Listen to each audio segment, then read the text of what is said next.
धन्यवाद। आवाज़ आ रही सबको? आवाज़ आ रही? और आगे आ जाइए, जो सुनना चाहते हैं आगे आ जाइए। तो यहाँ पर भगवान सात्विक दान की बात बता रहे हैं और भगवान बता रहे हैं कि सात्विक दान 5 प्रकार का है। कितने प्रकार का? 5 प्रकार का है। पहला प्रकार क्या होता है कि जो दान दिया जाता है इस भावना से कि देना चाहिए। तो यहाँ पर श्री कृष्ण कह रहे हैं दातव्यम, यानी दान देना ही चाहिए। तो सात्विक दान का पहला लक्षण है कि दान इस भाव से दिया जाए कि मुझे ये दान देना ही चाहिए। तो गीता 16 अध्याय और 1 से 3 संख्या के श्लोकों के तात्पर्य में प्रभुपाद लिखते हैं दान गृहस्थों के लिए है। गृहस्थों को चाहिए कि वे निष्कपटता से दान दें। कमाई का 50% विश्व भर में कृष्ण भावनामृत के प्रचार में खर्चा करें। फिर भागवत 8:19-37 के तात्पर्य में श्रील प्रभुपाद लिखते हैं वर्तमान समय में सारे लोग ज्ञान से विहीन होने के कारण अपना सारा धन परिवार की तुष्टि के लिए खर्चा करते हैं। श्रील रूप गोस्वामी ने अपने उदाहरण से हमें शिक्षा दी कि 50% संचित धन श्री कृष्ण के लिए, 25% अपने ऊपर तथा शेष 25% अपने कुटुंबी जनों के लिए खर्चा करना चाहिए। यही शास्त्र का आदेश है ना। अब दूसरा सात्विक दान कैसा होता है? यहाँ पर श्री कृष्ण कह रहे हैं कि जो बिना उपकार पाए दान दिया जाता है वो सात्विक दान है ना। तो हम किसी ऐसे व्यक्ति को दान देते हैं जिसने हमारा उपकार किया है और हम यही सोचकर दान देते हैं इस व्यक्ति ने पहले हमारा उपकार किया था इसलिए मैं इस व्यक्ति को दान दे रहा हूँ, तो ये दान सात्विक नहीं माना जाएगा। और दूसरी बात यह है यदि हम किसी ऐसे व्यक्ति को दान देते हैं जिसके द्वारा हमारा उपकार होने वाला है और हम यही सोचकर दान देते हैं इस व्यक्ति के द्वारा हमारा उपकार होगा इसलिए मैं इस व्यक्ति को दान दे रहा हूँ, तो ये दान भी सात्विक नहीं माना जाएगा। तो समझने की बात यह है कि सात्विक दान में हमें ये विचार नहीं करना चाहिए कि जिस व्यक्ति को हम दान दे रहे हैं उसने पहले से हमारा उपकार किया है अथवा नहीं किया है, और ना ही ये विचार करना चाहिए कि ये व्यक्ति आगे चलकर हमारा उपकार करेगा। तो सात्विक दान में केवल यही भावना होती है इस दान के द्वारा मेरी चेतना शुद्ध होगी और मैं जन्म मरण के बंधन से छूटने की दिशा में आगे बढ़ूँगा। अब तीसरा दान सात्विक दान कैसा है? यहाँ पर श्री कृष्ण कह रहे हैं कि जो दान उचित स्थान में दिया जाता है वो दान सात्विक है। तो भागवत के 10वें स्कंद के अंतर्गत अध्याय संख्या 82 में वर्णन आता है कि श्री कृष्ण के साथ द्वारका से जिस समय सभी यदुवंशी कुरुक्षेत्र के अंतर्गत समंत पंचक तीर्थ में आए उस समय उन्होंने स्नान किया, फिर उपवास किया, फिर ब्राह्मणों को ऐसी गौएं दान में दी जो वस्त्रों से और फूल मालाओं से और सोने के हारों से सजी हुई थी।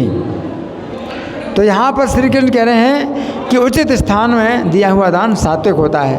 भागवत के 10वें स्कंद के अंतर्गत अध्याय संख्या 79 में वर्णन आता है कि बलदेव जी जिस समय सेतुबंध रामेश्वरम पहुँचे उस समय उन्होंने ब्राह्मणों को 10,000 गायें दान दी।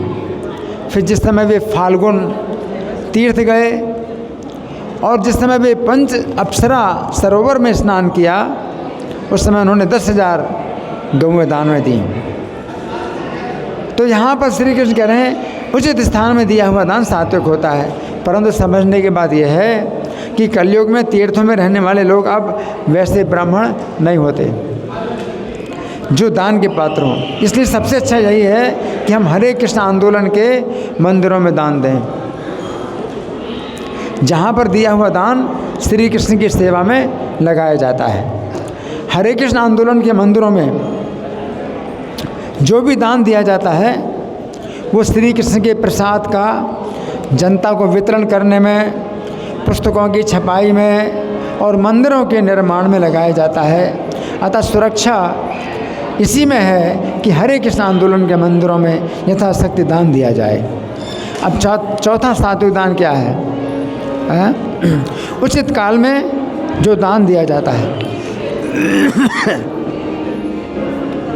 तो अभी हमने चर्चा की, जिस समय श्री कृष्ण के साथ यदुवंशियों ने कुरुक्षेत्र की यात्रा की, उस समय उन्होंने ब्राह्मणों को गायें दान में दी।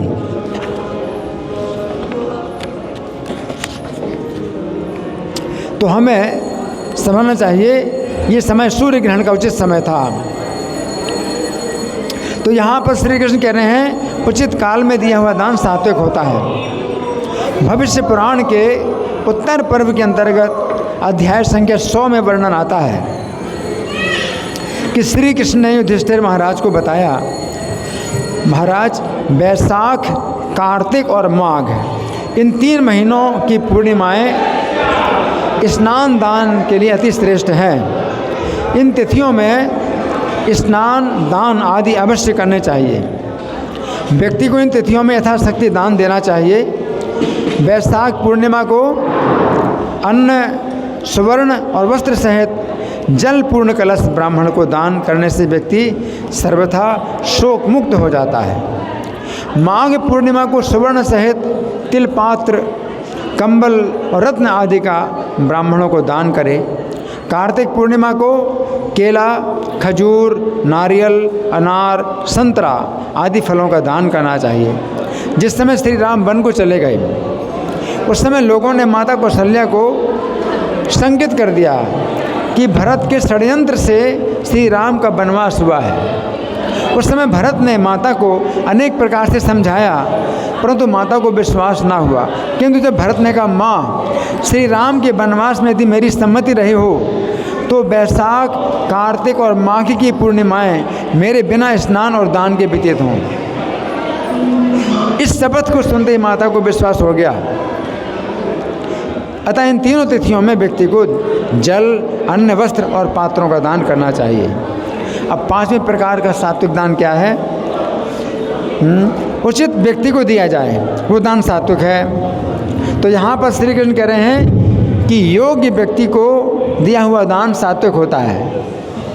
आवाज़ साफ आ रही नहीं आ रही? गूंज रही?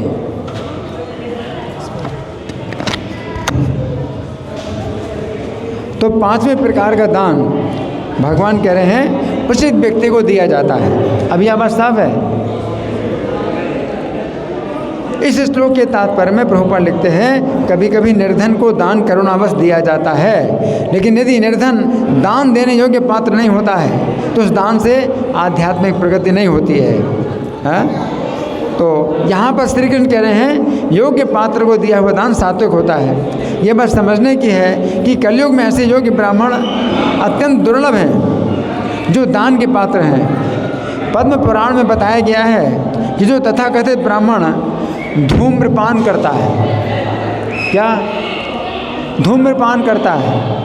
धूम्रपान का मतलब क्या है? बीड़ी पीना, सिगरेट पीना और हुक्का, है ना?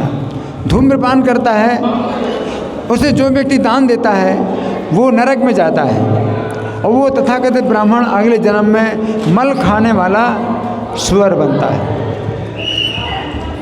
महाभारत के अनुशासन पर्व के अंतर्गत अध्याय संख्या 37 में वर्णन आता है कि ऐसे तथाकथित ब्राह्मणों को दान नहीं देना चाहिए जो वेदों को प्रामाणिक नहीं मानते हैं, शास्त्र की आज्ञा का उल्लंघन करते हैं, जो अपने आप को पंडित मानकर व्यर्थ के तर्कों के सहारे वेदों की निंदा करते हैं, जो शास्त्र के अनुसार युक्तियों को प्रस्तुत नहीं करते हैं, जो बालकों, मूर्खों जैसा व्यवहार करते हैं और कटु वचन बोलते हैं। विद्वानों ने ऐसे पुरुषों को कुत्ता माना है।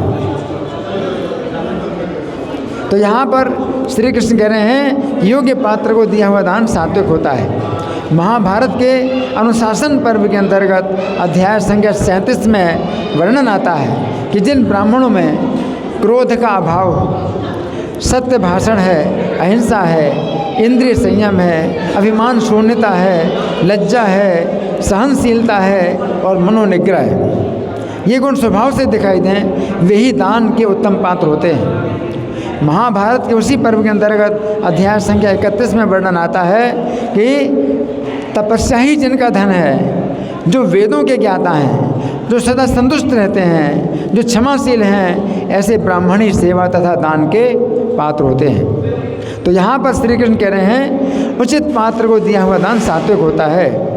पुरुषोत्तम मास महात्म्य के अंतर्गत अध्याय संख्या 23 में वर्णन आता है कि वैष्णवों के लिए कोई भी वस्तु अदेय नहीं है। वैष्णव को थोड़ा सा दिया हुआ दान मेरु पर्वत के समान विशाल हो जाता है। क्या समझे? वैष्णव को थोड़ा सा दिया हुआ दान कैसा हो जाता है? मेरु पर्वत के समान विशाल हो जाता है। गर्ग संहिता के अश्वमेध खंड के अंतर्गत अध्याय संख्या 62 में वर्णन आता है कि जो व्यक्ति अपनी संपत्ति का 10% अपने वैष्णव शिक्षक को नहीं देता है, वो सदा सभी प्रकार के सुखों से हीन होता है। तो यहाँ पर निष्कर्ष यही है कि वैष्णवों को प्रत्येक स्थान पर और प्रत्येक समय दान देने से अपना कल्याण होता है, क्योंकि ये वैष्णव प्रत्येक वस्तु को श्री कृष्ण की सेवा में लगाते हैं। तो यहाँ पर भगवान ने जो है 5 प्रकार का दान सात्विक बतलाया है। पहला दान क्या है? जो देने की भावना से दिया जाए, बिना उपकार की आशा के किया जाए। दूसरा क्या है कि उचित स्थान में दान दिया जाए। तीसरा उचित काल में, और चौथा उचित पात्र को दिया जाए। और इसमें 5वां क्या है? मतलब एक दान है देना चाहिए, दूसरा है बिना किसी फल की आशा के, बिना किसी उपकार की आशा से। इस प्रकार से कुल मिला के 5 प्रकार का दान सात्विक होता है। धन्यवाद। ग्रंथराज श्रीमद् भगवद गीता की जय। शिला प्रभुपाद की जय।